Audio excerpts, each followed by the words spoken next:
Classism is an issue here, not racism. Hello there! If you're here, then you're interested in teaching in Kuwait or you have a family member moving to Kuwait. And I made this video just for you. I hope you guys enjoy it.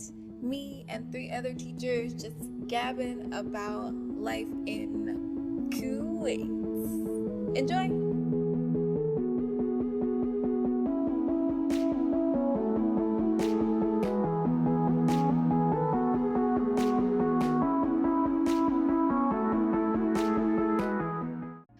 This is like the main topic. Is it safe? Because like growing up in America, you think of the Middle East. It's like, what? You're going to the Middle East? Like, what's wrong with you? Questions are, can you go out in the evenings after dark? Is it safe? Absolutely. So we would go out to dinner, we'd go to Cheesecake Factory, we'd go to walk along the water. You can go out at night, it's completely safe. There'd be nights when I would go for a walk by myself, or Caleb and I would go for a walk. I think like Kuwait is pretty strict here in terms of following laws. And if you're gonna do anything that's illegal, they will just kick you out. Like, they're like, no, you're gone, get out. You know, I didn't have a man with me, and so we would go out, we would do things. We never felt unsafe. My drivers were always complete gentlemen. You know, I would say, hey, can you pick me up at this time? Or I'd be like, I'll be ready in 15 minutes, and they would come. First of all, if you're living on school housing, if you guys are going to be living in, you will have a guard, most likely in your building. So you have someone there. Like when I used to live alone, I would just leave my apartment open sometimes, and I would not be afraid of like locking my door. Like that's not a thing here. People are like, my husband, he's Kuwaiti, and like we never go to his house, and they never lock their door ever.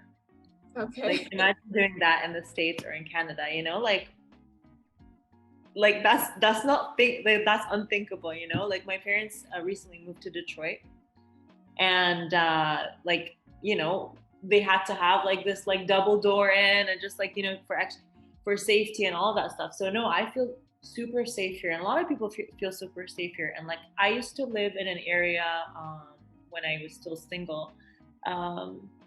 It's called Hawali, and it's like considered not the nicest of areas in Kuwait. Let's see, more urban, I guess. And I still felt safe going out at night to get groceries or to walk around, and I was never harassed ever. You know, I also tutored on the side, so I would go to kids' houses, and they had nothing but respect and treated me very well.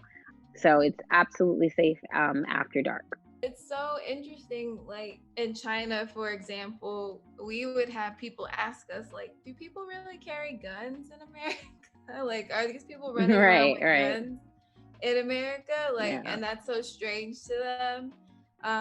But then, like, Americans don't think anything about it, like how dangerous that is. Anyway, tangent. Yeah. Do you know, like, sidebar as well, I remember, I don't know if you remember when the boy went into the church in South or North Carolina, and the people had asked him to pray with them, and then he ended up killing him. I was teaching in Kuwait when that happened, and the kids were so confused. And they were like, Miss, but they asked him to pray with him. Like, why would he kill them? And they could not wrap their head around it. So for me, to be in the Middle East and to have children that were confused about that, it said a lot to me, because we have this thought of the Middle East as being so dangerous. And I never felt safer in my entire life. The cops don't carry around guns. You know, people were respectful. I knew if I dropped someone would give it back to me. I didn't have anything to worry about. You know, I could leave my son home alone and I had no worries. And so it was completely different than what I was used to in the States. And so many people have such high regard for the United States. So I never, the only thing that I would say made me feel unsafe in Kuwait is the way people drive. They drive crazy. But you've been in China, so you understand. And then let's say you get sick. Okay, so you get a cold, you get the flu, I don't know, something like that. So what's the process? Is it hard to get like an appointment, or like do you need to get a translator? Is it really expensive? Is it hard to get medication? Yeah, good questions. So you just go into a hospital or a clinic. Again, we have like within the community a few like trusted places that we go to. Your insurance will cover all that kind of like basic stuff. Like if you need to see a doctor for a consultation or do tests or whatever, your insurance will cover that. All the doctors speak English. Yeah, the pharmacists, they all speak English as well. Like sometimes you might not even need to go into the hospital depending on like what's happening. But like you can talk to a pharmacist and just kind of get their opinion and see what they would recommend. And then if you're good with that, then yeah, you can go through with it, or you can go and see a doctor. But there's tons of pharmacies like around us. There's a hospital that's really close that I used to recommend going to, but I've had like a couple of pretty bad experiences there recently. So I'm going to tell you right now, do not go to Alia Hospital. Okay. There will be other hospitals that are much better. Yeah, like the doctor tried to take out my appendix and was like, you have appendicitis. He like scheduled me for surgery that day. And I was like, no, this isn't happening. Like, I'm not doing this. And my husband was like, you need to get it out. If it bursts, you could get really sick. Yeah. And I was like, nope. And he's like, well, let's go see another doctor. So we went to another hospital and they did different tests on me. And they're like, you don't have appendicitis and you don't need surgery. So since then, like, I'm done with that hospital. I do not trust them at all. So the most like trustworthy hospital I would say is the Royal Hyatt. So if you're familiar, like the Royal Hyatt, I think is a hotel branch. But then they've like, I don't know, branched into making hospitals. So this hospital is insane. It is like a hotel. You go, there's valet parking if you want it. There are bus boys with like trolleys to like take your luggage because it's primarily for like mothers. So like many Kuwaiti women like deliver their babies there. It's a very, very like luxurious hospital. And all the doctors have many certifications and experiences and are a part of boards and stuff like that. So aside from that, they have really good equipment, like all the technology is pretty current and new. So yeah, I would recommend that hospital. In Kuwait, I had to have my gallbladder removed. And so I went to, I want to say it's called I went to the Royal Hospital, maybe like the Royal Hyatt or something like that. And what I loved was when I got there, after I had my surgery, the nurses and everyone, when I walked in, remembered me. And, you know, they were asking me how I was doing. And I'm like, I've only been here once. And they remembered my name. And the doctor was so great. The doctor had been trained in the States at I want to say USC or some school in California. But, you know, everyone knew my name, from, you know, the people that check you in to the people that take you to the room to everything. And they were so sweet. And even, you know, the doctor had asked about my son, and, you know, they would call and check up on me. So it made a very uncomfortable situation very comfortable. And even after my surgery, you know, like my nanny was there to help me. The driver, he, you know, was helping me to the car, and, you know, they don't let you do anything. So the service there is phenomenal, and they really do take care of you. And, you know, I did really appreciate the culture. I did have insurance through the school. When I had my gallbladder removed, what I had to pay was a little pricey. I want to say I had to pay maybe $1,000 out of my pocket. But I was in the hospital for 7 days. It was a beautiful, huge hospital room.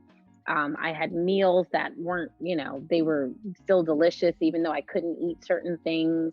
And then even the post-care, when I would go back to the doctor, I didn't have to pay for any of my checkups or anything. So you just paid for the surgery. But everyone was really, really good to me. Nice. So that was the only thing. Other than that, if I went for checkups, they were completely covered. I went to the dentist, you know, cleanings were covered. Caleb did have braces there, and so that was cheaper than the States. And even the dentist was phenomenal. Everybody spoke English, and so he was like really a good guy. So I would go to the gynecologist and get, like the regular yearly checkups, and that was covered by my insurance. I took birth control. You can just walk to any pharmacy and go get it. And so any type of medication you needed, you could just walk to the pharmacy and go get it. You didn't have to have a prescription.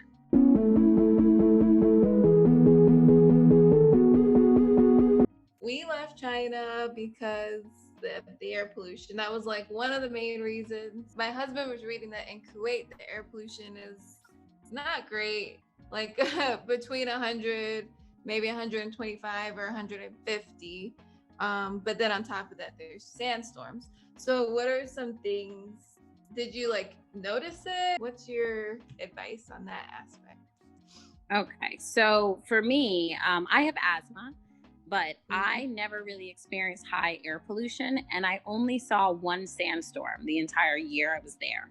And I was already inside. It was hot outside, so I wasn't outside anyway. When I would go outside, like I said, we went out in the morning to exercise. We went out at night. I was never bothered, and I do have to carry an inhaler around with me. So during certain times of the year when dust storms are a lot more prevalent, you will see some people wearing masks, but it's usually the expats, not the Kuwaitis. There are times where there are like really terrible dust storms, and like sometimes it's so bad that they just tell us stay home, like don't come to work, don't come to school, kind of thing. It's like a snow day in the States or in Canada. it's a sandstorm day. You stay home. So usually that's a very rare thing to happen. Most homes here are like designed so that the windows have like really strong ceiling, so that you like a ceiling system. So like when there is a dust storm, you don't get dust coming in. Again, it really depends on the area, because there are some areas in Kuwait that are right next to oil refineries, and those areas do have a high rate of like respiratory diseases and like respiratory cancers. But that's like far, like the main city where you will be, there's nothing around here. Definitely notice that like I have to clear my throat a lot, it seems. And I think like the systems here, the air systems aren't like cleaned regularly. I keep actually telling Isaac that I want him to change the filters. So I would probably recommend changing your vent filters. And then we also have an air purifier in our bedroom. I think like some people have worn masks before, like if the air quality is really bad, you can wear a mask. But I think like outside of that, I think that's it.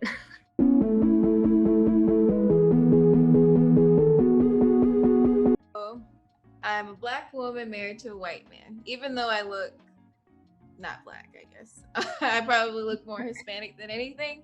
And then I have a biracial child. So will I encounter any racism or discrimination? I mean, I do live in the US, so, it's not like I'm not a lot aware of it or whatever. I haven't experienced it. Should I just be aware of this in Kuwait? Like in Kuwait, it's not really, it's not about racism, it's more about classism. Classism is an issue here, not racism. Although racism is an issue everywhere. But the classism is more apparent. So Western foreigners, like if you're from the States or Canada or like, totally fine. But then you have other nationalities such as Indians, Filipinos, Sri Lankans, like the East Indian or Asian nationalities.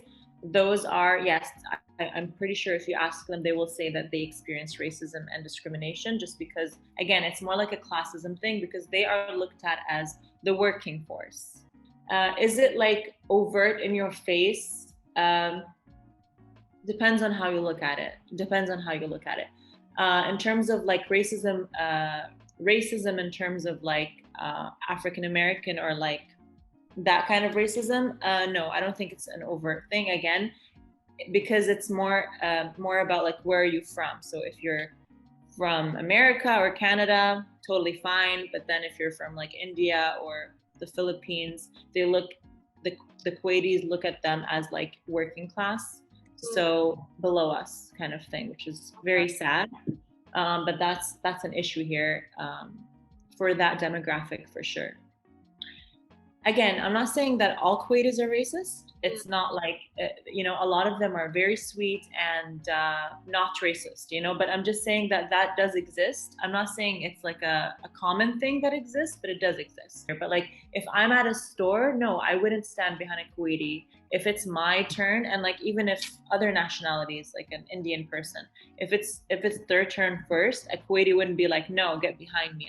I should be. No, that would not happen. Unless he's a complete buffoon. But anytime I would be driving, even if there was a police checkpoint, as soon as I would say hello, they'd be like, American, walla, go. Like they don't bother Americans at all. So I wish I could say that for every group, but as an American, I never had an issue going anywhere. Even they would sometimes have police checks like on the street, just random police checks. And one night I know I was leaving Cinnabon and I walked because it was close by. And so, they said hello and I said hello. And then they're like, oh, you're American. I'm like, yes. They know just from the way you speak or, and then they leave you alone. I never had to carry my passport anywhere. I never did any of that. So, no, I've never experienced that. I do know that different cultures are treated differently though. So I will, be honest about that. But as far as being an American, no, it was fine. It was very safe. I always felt very welcome. It was a great experience.